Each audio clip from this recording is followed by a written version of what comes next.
ሰላም ክብራትና ክብራን ተመልካቾቼ ያው ማስታወቂያው ላይ እንዳያችሁት ፍየል ያዋጣል ወይ የሚለው ነው ዛሬ የምንመለከተው። ብዙዎቻችሁ የምትጠይቁኝ ጥያቄ ነው። ትንሽ ቢዝነሱ አዲስም እንደመሆኑ ብዙ ሰዎችም የሞከሩት አይደለም። እውነት አይንሸት ይሄ ስራ ያዋጣል ወይ ልገባበት ነው እያላችሁኝ ያላችሁ ሰዎች አላችሁና ለእናንተ የሚሆን 5 ነጥብ አመጣሁኝ ዛሬ። በቃ እነዚህ 5 ነጥቦች ላይ ከሰራችሁ ሚሊዮነር ነው የምትሆኑት። በቃ ምንም እንግዲህ እንደዚህ ለሰው አይነገርም። ነገር ግን እኔ ተናገርኩት ሚሊዮነር ነው የምትሆኑት። በቃ በጣም ከፍተኛ የሆነ ለውጥ የምታገኙበት ስራ ነው። እነዚህን 5 ነገሮች ግን ማሰብ ይኖርብናል። እኔንም አንዳንዶቹ ገብቼ ያወቅኳቸው ናቸው፣ አንዳንዶቹ ደግሞ ቀድሜ የገመትኳቸው ናቸው፣ የተዘጋጀውባቸው ናቸው። ስለዚህ ለእናንተ ትምህርት እንዲሆን እነዚህ 5ቱ ነገሮች ያው ከኔ መማር አለባችሁ። ስለዚህ እነዚህን 5 ነገሮች እንደው የሆነች ብጣሽ ወረቀትን ቢኖራችሁ ላው ላይ ጻፍ ብታደርጉ በጣም ደስ ይለኛል። ለምን ገንዘብ ናቸው እነዚህ 5ቱም ማለት ነው። 5ቱም በገንዘብ ናቸው። ያው እንደዚሁ ሶሻል ሚዲያ ላይ ያገኛችሁት እንጂ በገንዘብ ልክ ሲለካ ምናልባት 3 4 5 ፍየል አንዱ ርዕስ 3 4 5 ፍየል ሊሆን ይገመት ይችላል። ወይም ደግሞ ስራው በአጠቃላይ ኪሳራ ሊሆን ይችላል፣ ሰፋ አድርገን ስናስበው ደግሞ ማለት ነው። ስለዚህ እነዚህን 5 ነገሮች ዛሬ ልንገራችሁ። ፍየል ያዋጣል? አዎ በደንብ ነው የሚያዋጣው። በደንብ እኔ ተመችቶኛል። በነገራችን ላይ ፍየል ማርባት ትንሽ የፋይናንስ ነገር ነው ያዘችኝ እንጂ ፍየል እኔ እንጃ በኢትዮጵያ ውስጥ ታይቶም ተሰምቶም በማይታወቅ መልኩ ማባዛት ፈልጋለሁኝና ይሄ የወደፊት እቅዴ ነው ማለት ነው። ሌላው ወሬውን ልተውላችሁና ቀጥታ ወደ ሀሳቤ ልግባ። ብዙዎቻችሁ ግን ሰብስክራይብም ቪውም እየቀነሰ ነው፣ ትንሽ እኔም ጠፋ ማለት ጀምሬያለሁኝና እስቲ ላይክ እና ኮመንት አድርጉልኝ። ሀሳብ አስተያየቶቻችሁን ደግሞ የተሰማችሁን ሀሳብ ጥያቄም ካላችሁ ኮመንት አድርጉልኝ። ላይክ በማድረግ እንጀምረው። ለዚህ ቻናል ቤተሰብ ያልሆናችሁ ደግሞ ቤተሰብ እንድትሆኑ በአክብሮት ጋብዛለሁ። ፍየል እርባታ፣ ከብት፣ የወተት ላሞች ማድለብ ስራው ላይ በደንብ መረጃ የሚሰጣችሁ ቻናል ነው። ታተርፉበታላችሁ ብዬ አስባለሁ። ቀጥታ ወደ መጣሁበት ሀሳብ ልመለስላችሁ። የመጀመሪያ በ5ኛ ደረጃ የምንመለከተው የቦታ ጉዳይ ነው። የቦታ ጉዳይ ላይ እንዳትጨነቁ። ብዙ ሰዎች የቦታ ጉዳይ ላይ ሲጨነቁ በጣም ሲቸገሩ ያለው። እንዳትጨነቁ፣ ምንም እንዳትጨነቁ። እኔ የምሰራበት ቦታ ላይ እኔ ያለካሁትም እነግራችኋለሁኝ። ቀጣይ በጣም ጠባብ የምትባል ቦታ ነች። 20 ካሬ እንኳን አትሞላም፣ አጠቃላይ ቤቱ ተደምሮ ማለት ነው። ስለዚህ የቦታ ጉዳይ አያስጨንቃችሁ፣ ቦታ ጉዳይ አያስጨንቃችሁ። እኛ የምንሰራው ስራ አሁን ፍየል እርባታ ያዋጣል፣ ሚሊዮነር ትሆናላችሁ እያልኳቸው ያለሁት በግጦሽ እየለቀቅን ምናምን በእረኛ እየተጠበቀ ምናምን አይደለም። በዘመናዊ መልኩ በተወሰነች ካሬ ላይ ቆሞ እዛው ማባዛት ስራዎችን ነው እያልኳቸው ያሉት እና የቦታ ጉዳይ ያስጨንቃችሁ። በቃ የሆነች ትርፍ የምትሏት ቦታ ላይ አለች አይደለም? የሆነ ግቢ ላይ ለመጀመር ከሆነ ግቢ ላይ አይ ቢዝነሱን ሰፋ አድርጌ ኮሜርሻል በሆነ መንገድ ደግሞ ሰራዋለሁኝ 50 70 100 ፍየሎችን አስገብቼ መስራት ፈልጋለሁ ካላችሁ እኔን ያለ ባዶ ግቢ ያስፈልጋችኋል። ስለዚህ ይሄ ባዶ ግቢ ላይ በደንብ ቢዜቱ መስራት ትችላላችሁ። በቃ ርቢ ስራ ቦታ የሚጠይቅ አይደለም። በአጠቃላይ ፍየል ቦታ ይፈልጋሉ። እንደዚህ ወጥተው ካልተንቀሳቀሱ ካልበጠሱ የሚባል አይነት ታሪክ ቀርቷል። እኔ ባየሁት ነው የምነግራችሁ። በቃ ኮሜርሻል በሆነ መንገድ ወይም ደግሞ ለትርፍ የተቋቋሙ ወይም ደግሞ ስራም ብላችሁ ስራዬ ብላችሁ የምገቡበት ከሆነ በቃ አያሳስባችሁም ይሄ። ስለዚህ በዚህ እንለፈው፣ ቦታ እንዳያሳስባችሁ። የሚግጡት ቦታ የለኝም እንዴት አስጠብቃችኋል፣ አካባቢ ከተማ ነው የሚባል ነገር የለም። ያንም በሌላ ነገር እንተካዋለን። አያያዝ ላይ ስንገባ በደንብ ስፋት እነግራችኋለሁኝ። 4ኛ ሙያ እኔም ሙያ እንግዲህ ያው በከብቶች በደንብ ስለምሰራበት ሙያ ጉዳይ እኔን አላስቸገረኝም። ነገር ግን እንደማያው ከሆነ ፍየል መግዛቱ ላይ፣ ቤቱን ማዘጋጀቱ ላይ እና የተገዛው መኖ ደግሞ እየለኩ መስጠቱ ላይ አይደለም ዋና ነገሩ። ፍየሎቻችሁ ቤዚክ የሚባሉ ወይም ደግሞ በጣም በቃ መሰረታዊና እርባታ ላይ የሚደጋግሙ አይነት በሽታዎች አሉ። እነዚህም በሽታዎች ምናልባት እኔ አላቅም እንደዚህ በመናገሬ አንዳንድ ሰዎች ሊያስቆጣ ይችላል። ነገር ግን መናገር አይቀርም። ለምን በቃ ብዙ ሰው እየተበላ ያለው ብዙ ሰው ከጫወታ ውጭ እየሆነ ያለው እጁ ላይ የሆነ ሜዲኬሽን ሲስተሞችን መረዳት አለባችሁ። በቃ እንዴት ላክማቸው ፍየሎችን ቢያንስ ባለሙያ እስኪመጣ ድረስ ማስታገሻ መውሰድ መቻል አለባቸው። ማስታገሻ ሲባል እንደ ፔንኪለር የመሳሰሉ ነገሮችን አይደለም እያልኳቸው ያሉት። ነገር ግን በቃ የመጀመሪያ መሰረታዊ የሚባሉ አይነት ነገሮችን በ50 ፍየል አስገብታችሁ ከ50 ፍየል በትንሹ ነው የምነግራችሁ 2 እና 3 ፍየል በቀን ይታመማል። በጣም በዘመናዊና ባዮሴኩሪቲን ጠብቃችሁ በጣም ንጽህናችሁ አያያዛችሁ ፐርፌክት የሚባል ሆኖ ራሱ እንደነዚህ አይነት ኬዞች ይፈጠራሉ። ይሄ የነገርኳችሁ ያለሁት ከራሴ አንጻር ነው። ስለዚህ በቃ ሙያ ላይ በደንብ ቢያንስ የሆኑ ኢንጀክተብል ነገሮችን በመርፌ የሚሰጡ አይነት ነገሮችን በቃ ዶዙን ተምራችሁ ኢንጀክት የሚደረጉባቸውን ሳይቶች መርጣችሁ እነዛ ነገሮችን እኔ የሆነ ስልጠና የሚሰጥ ነገር ቢኖር እኔ በጣም ደስተኛ ነኝ። በተለይ ፍየል ለሚያረቡ ሰዎች፣ ከብቶችን ማድለብ ላይ ለሚሰሩ ሰዎች ለምን በጣም መሰረታዊ የሚባሉ ናቸው። ሰዎች በሽታው ከተጠናወታቸው በጣም ከአቅማቸው ውጪ ከሆነ በኋላ ነው ባለሙያዎችን የሚጠሩት። ከዛሬ ነገ ይሻላታል፣ ከዛሬ ነገ ይሻለዋል እያሉ እንደዛ ነው እየተሰራ ያለው። እኔ ዞር ብላችሁ መጠየቅ ይቻላል። የትኛው ባለሙያ ቢመጣ ምናልባት 1000-2000 ብር ተቀብሎኝ ይሄዳል የሚል አርቢ ፍራቻ አለበት። ስለዚህ ግን የራሱ መድኃኒት እንኳን አንብቦ ኦራል የሚሰጡም አሉ። በነገራችን ላይ ኢንጀክተብል ብቻ አይደሉም፣ ኢንጀክት የሚደረጉ ብቻ አይደሉም፣ ኦራልም የሚሰጡ አሉ። በውሃ ተበጥብጦ የሚሰጡ መድኃኒቶች አሉ። የትኛው መድኃኒት መቼ እንዴት ይሰጣል፣ እንዴት ይበጠበጣል ብታውቁ። ስለዚህ ሙያ የምንለው ምግብ መስጠቱን ትችላላችሁ፣ ቤታቸውን ማጽዳት ትችላላችሁ፣ በቃ ጽዳት ነገሮችን ትችላላችሁ። ማንኛውም ሰው ቢያይ ሊያውቅ የሚችለው ትንሽ ግን ወሰብሰብ ያለው ነገርና በቃ ለስራው በጣም መሰረታዊ ነው ብዬ ያሰብኳቸው ነገሮች ምንድናቸው? ብዛት አለው። ለምሳሌ 100 ፍየል አስገብታችሁ ከሆነ ከ100 ፍየል 3 ፍየል ቢታመም በቀጣይ ቀን 15 እና 16 የሚሆኑ ፍየሎች ታሞ ታገኛላችሁ። በጣም ተላላፊ ነው። እኔ የገጠመኝን ነገር ነው የምላችሁ። እኔ 2 ቀን 3 ቀን ሳክም ውያለሁኝ፣ ሌላ ስራዬን ትቼ ማለት ነው፣ በተከታታይ ማለት ነው። በቃ ከአቅሜ በላይ እስኪሆን ድረስ ባለው ማለት ነው። ግን እንደነዚህ አይነት ጉዳዮችን በቃ የሆነ ባለሙያ ማታገኙባቸው አካባቢዎች ላይ መስራት እንኳን ብትፈልጉ እንደው የሆነ ለቅድመ ጥንቃቄ ወይም ደግሞ እንደ ቅድመ ዝግጅት ምናምን የሚደረጉ ነገሮችን መቻል ይኖርባችኋል ማለት ነው። ይሄ ሙያ የምንለው ይሄ ነው። ሌላው መኖ ነው። ሶስተኛ መኖ ነው። አቤት የመኖ ጥቅም ብታዩት፣ በስመ አብ ወልድ። የመኖ ጥቅም ልነግራችሁ አልችልም ነው ብላችሁ በቃ እኔ በእቺን ያለፈችዋን አሁን ያለንበት ዓመትንና ያለፈው 2017 ላይ በጣም ከገቡኝ ነገሮች ውስጥ የመኖ ጥቅም ነው። በቃ የተለያዩ ማኔጅመንታል ኢሹዎች አሉብን አይደለም። በቃ ብዙ የምናጠፋቸው ነገሮች አሉ አይደለም።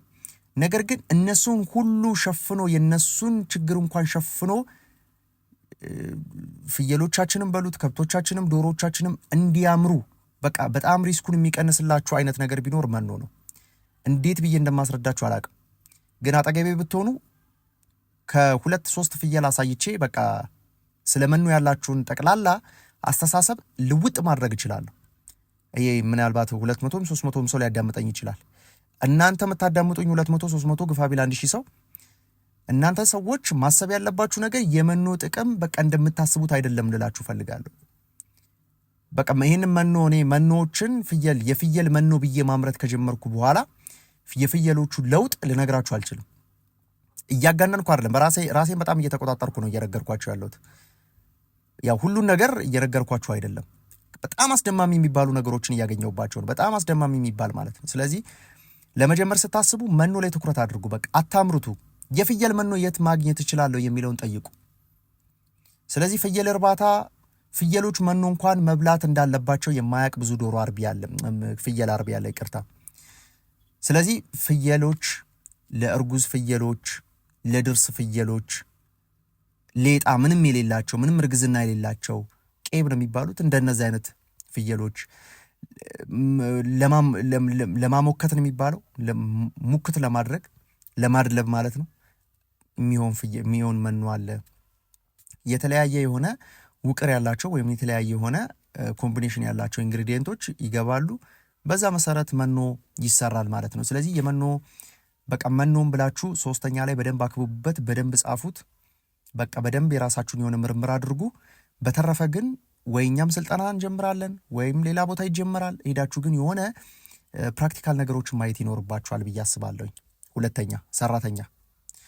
ፍየል እርባታ ሲታሰብ ሰራተኛ መቅጠር እንዳለባችሁ ማታውቁ ብዙ ሰዎች አላችሁ። ግዴታ ሰራተኛ በትንሹ 10 ፍየል ካላችሁ ራሱ ሰራተኛ ያስፈልጋል።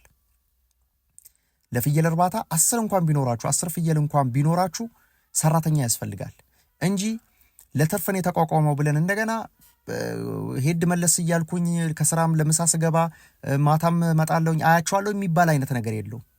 በጣም ፈተና ያለበት በጣም ስራ ያለበት ስራ የሚበዛበት የፍየል እርባታ ነው። ከከብቶች ያልተናነሰ ማለት ነው። 50 ፍየል አስገብታችሁ 50 እና 60 ከብቶች እንዳሉት አይነት ስራ ነው የምትሰሩት። ትንሽነታቸው እንዳታዩ። በጣም ረባሾች ናቸው። በጣም ጥበቃ ይፈልጋሉ። በጣም እንክብካቤን ይፈልጋሉ፣ ቅርብ ክትትል ይፈልጋሉ በአጠቃላይ። ስለዚህ ሰራተኛ ማወቅ ይኖርባችኋል። ሰራተኛ መቅጠር እንዳለባችሁ ማወቅ ይኖርባችኋል። ስለዚህ ያም እንደሚያስፈልጋችሁ ይህንን ስራ ብጀምር እኔ ነኝ የምሰራው ወይስ ሰራተኛ ነው የምቀጥረው ወይስ ቤተሰብ አካል የሚሰራልኝ? እነዚህ ነገሮች መለየት መቻል አለባቸው። ያው ፍየል ሲባል ከኢኒሻል ካፒታሉም ትንሽ የሚመስልን ሰዎች አለን አይደል? ግፋ ቢል 400-500 ሺህ ብር ያስፈልጋችኋል። ዲቴል ነገሮችን እመጣበታለሁ። 50-30 ፍየል ብታስገቡ 100-500 ምናምን የሚለውን እኔ ካወጣኋቸው ወጪዎች አንጻር ነው የምነግራችሁ። ያው እኔ የራሴን የሆነ ምርምር በማደርግበት ሰዓት ኤክስትራ ወጪዎችን አውጥቻለሁኝ።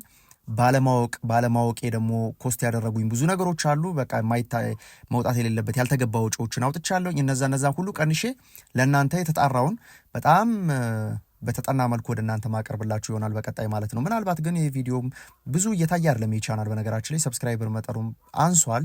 ያው ጠፋ ከማለቴ ጋር ተያይዞ ይመስለኛል እንደዛ የሆነው። ብቻ ግን እናንተ እስቲ ሼር አድርጉትና ለወዳጅ ዘመዶቻችሁ እና ሀሳብ አስተያየታችሁን ኮመንት ላይ ጻፉልኝ።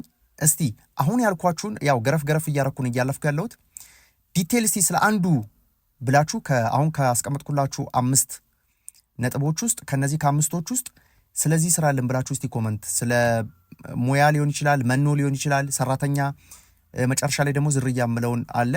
እንዲሁም ደግሞ የቦታ ጉዳይን በተመለከተም ደግሞ እስቲ አንዱን መርጠ በጣም የተብራራ የሆነ ቪዲዮ ሰራለን ብላችሁ ደግሞ እስቲ ስለ ሰራተኛ፣ ስለ መኖ፣ ስለ ሙያ፣ ስለ ቦታ አጠቃቀምና ስለ ዝርያ ከነዚህ ውስጥ መርጣችሁ የሆነ እንስራለን ብላችሁ ኮመንት አድርጉልኝ። እስቲ የእናንተንም ምን ያክል ሰው ተከታትሎኛል የሚለውን በዛው ልክ ማወቅ እችላለሁ ማለት ነው። ስለዚህ ሰራተኛ መቅጠር እንዳለባችሁ ማወቅ ይኖርባችኋል። ሌላው በመጨረሻ ደረጃና በአንደኛ ደረጃ ያስቀመጥኩት ፍየል አዋጭ የሚሆነው ፍየል በጣም ትርፋማ የሚያደርጋችሁ ዝርያ ላይ ነው። ዝርያ ስላችሁ እቺ ዝርያ 2 ነው 3 ነው የምትወልደው አይደለም። በተወሰነ መልኩ እስሯ ላይ 2 ግልገሎችን አይታችሁ ከነበረ ወይም ደግሞ መንታ ወልዳለች ከዚህ በፊት ከሆነ ወይም ደግሞ ከዚህ በፊት አንድ ወልዳለች ከሆነ ቄቦች ብዙ ጊዜ መንታ የመውለድ እድላቸው በጣም ዝቅተኛ ነው። ቢወልዱም በጣም ቀጫጫ ቀንጨራ የሆነ ግልገል ይወልዳሉ። ማያድግ ማለት ነው። አቃስቶ በሁለተኛ በሶስተኛ ቀን መሞት የሚችል አይነት ፍየል ነው የሚወልዱት። መንታ እንኳን ቢወልዱ ማለት ተጨምቆ አንድ እንኳን የተጣራ ፍየል አይሆኑም። ስለዚህ ቢያድጉም ጥቅም የላቸውም። እጃችሁ ላይም ስቃይ ነው የሚሆኑባችሁ። በጣም ስራውን ያበዙባችኋል። አሉኝ ፍየሎች አሁን አስቃኛችኋለሁ። በጣም ስራ እየሆኑብኝ ማለት 2 ግልገል ሆነው እንደ 15 እና እንደ 16 አይነት ፍየሎች እንክብካቤ የሚፈልጉ አሉ። ስለዚህ እንደነዚህ አይነት እንዳይሆኑባችሁ ቄቦችን አይመከርም። ቄብ ስላችሁ እናንተ ጋር ተወልደው አድገው በጥሩ ማኔጅመንት ከሆነ ከመጀመሪያውኑ መንታ ቢወልዱም ጽንሱን የማሳደግ አቅማቸው ከፍተኛ ይሆናል። ለምን? በጥሩ ሁኔታ ስለተያዙ ማለት ነው። የሚቀርብላቸው መኖ የሚያገኙት የኒውትረንት መጠን ወይ የንጥረ ነገር መጠኑ ለሷም ለጽንሷም ይሆናል። አስተዳደጓ ደግሞ ጥሩ ኪሎ ስለሚሆናት አመጋገቧም የተሻለ ነው የሚሆነው። ከወለደች በኋላ በደንብ ማጥባት ትችላለች። ግት ይኖራታል፣ ወተት ይኖራታል። እንደነዚህ አይነት ፍየሎችን ራሳችሁ ጋር ከመጡ በኋላ የምትሰሩት ነው። ነገር ግን ገበያ ላይ ወጣችሁ በመገዙበት ሰዓት ጥንቃቄ ማድረግ ያለባችሁ ነገር ምንድነው? ግዢ ላይ አሁን ምንድነው እኔ ከተረዳዋቸው ነገሮች ውስጥ አንድ ነገር ዝም ብዬ ጣል ላድርግላችሁ። ፍየሎች እኔ በጣም የተጎዱትን ዘር አይቼ ገዛዋቸዋሉ። እጅግ ዋጋ የከፈልኩባቸው ናቸው። እነሱ ግን አሁን ብታያቸው አታቋቸውም። ቢፎር ናፍተር እንግዲህ ሁልጊዜ ያሳያቸዋለሁ እያልኩኝ እየረሳው ነው። ነገር ግን በቃ አታቋቸውም ስጀምር ያሉበትና አሁን ያው እንግዲህ ደግሞ እግዚአብሔር ካለ ደግሞ አንድ በጣም የምስራች የሚኖረኝ ይሆናል። አሳያቸዋለሁኝ። እሱንም ደግሞ ምናልባት ከተሳካ እግዚአብሔር ከፈቀደው ፍየሏም ጤነኛ ከሆነች ማለት ነው። ስለ ግልገሎቹም ጤነኛ ከሆኑ መቼም ፍጩ ገብቷቸዋል አይደል? ስለዚህ አሳያችኋለሁኝ። ዝርያ በተመለከተ ግን ግዢ ላይ እንዴት ተጠባችሁ፣ እንዴት ጊዜ ሰጥታችሁ፣ እንዴት ዋጋ ከፍላችሁበት እንደምገዙ አላቅም። በጣም ሰውነት ያላቸውን፣ ቁመት ያላቸውን፣ ቁመናቸው ያማረ፣ እድሜያቸው ገና የሆኑ ግፋቢል 1 እና 2 ብቻ የወለዱ ከዚህ በፊት ቢሆኑ በጣም የተሻለ ነው። እናንተ ጋር መጥተው ግፋቢል ከ8 እስከ 10 ዓመት ድረስ በቃ ምርታማ መሆን ይችላሉ። ስለዚህ ግፋቢል እናንተ ጋር 5 እና 6 ዙር ከወለዱ በኋላ ለሽያጭ ታወጧቸዋላችሁ። እነሱ ተክተው ነው ራሳቸውን በጣም በብዙ መጠን ነው ተክተው የሚሄዱት። በአመት 2 ያስቡት። ስለዚህ እናንተ ጋር ደግሞ የተተኩላችሁን ደግሞ ሴቶቹን ደግሞ በጥሩ ሁኔታ አሳድጋችሁ ደግሞ ይሆናልና እዚህ ጋር በወሬ የምናወራው በነገራችን ላይ በተግባር ሲሆን በጣም የሚከብድ ነው። እንደ ወሬ አይደለም። ብዙ ሰዎች እንግዲህ እኔ በዩቲዩብ ቻናል የምረዳው እዚሁ ጋር ስናወራ እንዲቀለል አድርጌ ሳወራላችሁ ስራውም የተሰራ መስሎም ሰርቼዋለሁ ችለዋለሁ ብሎም የሚያስብ አይነት ሰው ይኖራል። እውነት ነው ትችሉታላችሁ። ነገር ግን ደግሞ ያው ትንሽ አለ አይደለም የሚያደክሙ ነገሮች፣ ተስፋ የሚያስቆርጡ ነገሮች፣ ቻሌንጅ የሚያደርጓችሁ ነገሮች፣ ይሄ ነገር ቢቀርብኝስ ምናምን የምትሏቸው ነገሮች በቃ በተደጋጋሚ ይገጥሟችኋልና እነዚያን ነገሮችን ተቋቁሞ ማለፍ አስፈላጊ ነው ብዬ ነበር። እኔም ፍየሎች በጣም ሲያስቸግሩኝ ሲሞቱብኝ ምናምን ምንድን ነው ደግሞ የገባሁት እዚህ ውስጥ ብዬ፣ አሁን ግን በቃ ይገባችኋል አይደል? ስራው ራሱ ስትሰሩት ይገባችኋል። እየገባችሁ ነው የሚሆነው እና ከዛ አንጻር ነው ዝርያን በተመለከተ ዛሬ ይሄንን አነሳውላችሁ። ምናልባት እስቲ ተመችቶናል ካላችሁ ላይክ፣ ሀሳብ አስተያየቶቻችሁን ደግሞ ጻፉልኝ እና ደግሞ ከመኖ ከሰራተኛ ከዝርያ ከቦታ ጉዳይ ምናምን አንዱን የተብራራ ቪዲዮ ደግሞ ኮመንት ላይ ማድረግ ትችላላችሁ። ወይ ብዙ ላይክ ያገኘው ወይ በተደጋጋሚ ኮመንት የተደረገውን ደግሞ መርጬ በቀጣይ ያሳያችኋለሁኝ እና እርባታዬንም ደግሞ አስጎበኛችኋለሁኝ። እንግዲህ በየዕለቱ ማለት ይቻላል አዳዲስ ነገሮችን እየጨመርኩበት ነው እርባታዬ ላይ፣ በተለይ የፍየል እርባታ ላይ አዳዲስ ነገሮች በሁሉም በከብቶችም አሳያችኋለሁ። ፌዝ ባይ ፌዝ አሳያችኋለሁኝ። ለእናንተ ጥሩ የሆነ ተሞክሮ ይሆናል ብዬም ስለማስብ ነው። በተቻለ መጠን አገራችን ላይ ያልተለመዱትን ነው እየተገበርኩ ያለሁትና ለእኔም በጣም ፈተና ናቸው። ቢሆንም ግን ውጤቱን ሳየው ደግሞ በጣም ከፍተኛ ደስታ ይሰማል። ውስጣዊ እርካታ በጣም ከፍተኛ እርካታ አለውና ስራውን ስትሰሩት በተለይ አዳዲስ ነገሮችን መኩራችሁ ውጤት ስታገኙ በተለይ ያለው ደስታ፣ ፌል ሲያደርግባችሁም ደግሞ ያለው ሀዘን፣ ሁለቱንም ባላንስ እያደረግን እየሰራን ያለ ነው። ስለዚህ ከዚህ ጋር ተያይዞ እርባታዬን ማስጎበኛችኋለሁኝ። የበሬዎቹንም ሁኔታ አሳያችኋለሁኝ ምን ደረጃ ላይ እንደደረሱ፣ እንዲሁም ደግሞ አንዳንድ ሁኔታዎችን ወደ እናንተ ማቅረብ ነው የሚሆነው። ይህ ቪዲዮ ከተመቻችሁ ላይክ አድርጉ። በቀጣይ እስክንገናኝ ሰላም።